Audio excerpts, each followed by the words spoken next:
70 and beyond. Last week, I was in Southern California and I was doing executive meetings. We were going around and looking at all the beautiful beaches and having conversations with my team. It was an absolutely amazing. So that's why you didn't see me last week. And I was just having way too much fun with my team members and looking at the beautiful sunsets. I should be posting some pictures about that. But anyway, so today I'm going back to Bernice Ross's article, Success Strategies from 11 of Real Estate's Top Female Leaders. And today I am highlighting one of my favorite people on the planet, Marci James. She is with Realtor.com, and she is truly an influencer in the industry. I've had the honor of having her interview me a couple of times for Realtor.com, and she is always an amazing person to have a conversation with. So I wanted to talk about her part of the article was how to become an influencer. Would we all love to have all those thousands and thousands of people following us?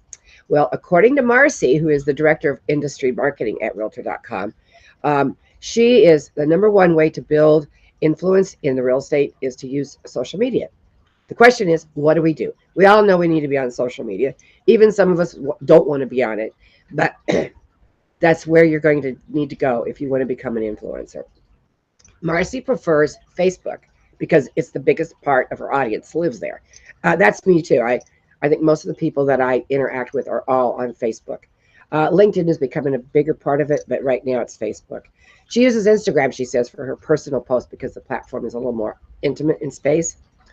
Facebook is her workspace where she builds relationships and brings value to the relationships she wants to create. I seldom do any posts about Realtor.com. And that's an important point. You really want to highlight, I thought that's why I like doing this sort of thing, where I'm highlighting other people and the amazing accomplishments that they've done. This week I had the honor of interviewing a couple of other people for my social media, and we didn't really talk much about what I'm doing or what they're doing. She said to try and limit your time to about 15 minutes a day. Some of us just get sucked in and we spend hours and hours and hours on Facebook or LinkedIn or whatever. But she says to try and avoid that because otherwise you become overwhelmed by everything. You just identify those that are most important to you personally, as well as the influencers who impact your business. And then check in on what they're doing. It's not about you, it's about what they're doing. And then comment on the post. And don't just put a little emoji or say one or two words. Actually write a sentence so that they actually see it. And try to write something that is meaningful, authentic, and something that they're going to remember. So that's how you're going to reach that connection. Marci says you only need to do 4 or 5 of these posts per day for this approach to work. I know many of us try to do a lot more than that. I know I do. I end up getting sucked into Facebook big time. Excuse me. She says, focus on creating and bringing value to any relationships you build. According to Marci, influencers are approached by people all the time.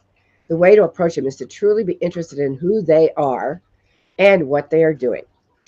If you're not going after them just to build your influence. Instead, you're approaching them because you have a genuine interest in being a friend of theirs and providing value to what they're doing. I do know that whenever I post anything personal or anything like that in my private group or on Facebook or LinkedIn, I get many more comments than I do if I try to post something about my work. So just keep that in mind. Another thing, if you're a real estate agent and you're posting a listing, try to make it something creative, not just a picture of the house, the front of the house. Try to make a comment about it that is something interesting about that particular piece of property. So this week, I am getting ready to launch my 6th book. You've been seeing it on my social media for the last couple of days. It's going to be, it's called When the Unthinkable Happens, Be Prepared, Be Ready. I wrote the book, excuse me.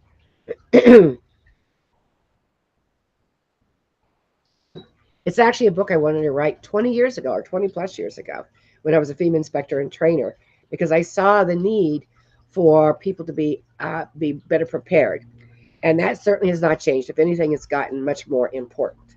So 61% of Americans believe they're going to be affected by some kind of disaster or crisis over the next 3 to 5 years. Only 15 to 30%, and I can tell you that 30% are not really prepared, have some kind of preparation. So this little book is designed to be able to provide you with the basic starting information of how to become better prepared. It's designed for consumers and it's also designed for small business. So you'll be able to check that out. It's launching on the 17th. You'll be hearing more about it. You're going to see it all over my social media for the next couple of days because I want to let people know that it's coming out. And I'm very proud that it's my sixth book. So, anyway, so today I want you to think about how you can be an influencer on whatever platform you choose as your primary platform. And what can you do to reach out to the people that you care about and that you like? Check out my conversation with Tiffany McQuaid. She talks a lot about what they did during the beginning of the pandemic when everybody was quarantined, and how they actually grew their business and pivoted by providing services to their community. Things like ordering pizzas to help the restaurants stay in business, and then delivering them to people that are quarantined. Having this fun thing during the Easter time where they had people post bunny rabbits that they had sent out to people in their windows. And then she created a contest around it. Check out what she did. It was absolutely, I'm sure it'll give you some ideas. Whether you're in the real estate industry or if you're in something else, I think you're going to find it interesting. I'm really enjoying highlighting these beautiful women like Marci and Barb Betts and Amy Core. They're all on my Facebook. Check out what they're doing and how they are influencing the real estate industry, but also what they say applies no matter what business you're in. And if you're retired, it's always also good information there. All right, my friends, that's the to 70 and beyond for today. I hope you have a beautiful week, and I'll catch you next week again, hopefully in my backyard like it is now. I'm sorry if you're back east somewhere. It's supposed to be 73 here today, which is about 10 degrees higher than it normally is. It's usually 63 this time of year. So here in Las Vegas, we're enjoying some beautiful weather. I'm sure a bunch of us are going to be watching the Super Bowl tomorrow. Anyway, have a wonderful weekend. Have a wonderful Super Bowl if that's your thing. And I will catch you next week on to 70 and beyond. Bye now.